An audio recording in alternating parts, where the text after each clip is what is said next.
با عرض سلام و درود خدمت شما دوستان عزیز.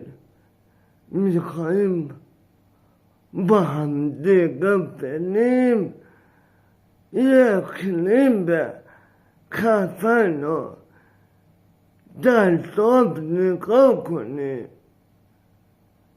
Let's go. تو که آشپزی رم یاد نداری، چرا پیش از عروسی برام نگفتی؟ گفته بودم که برات یک سورپرایز دارم. اینم سورپرایز.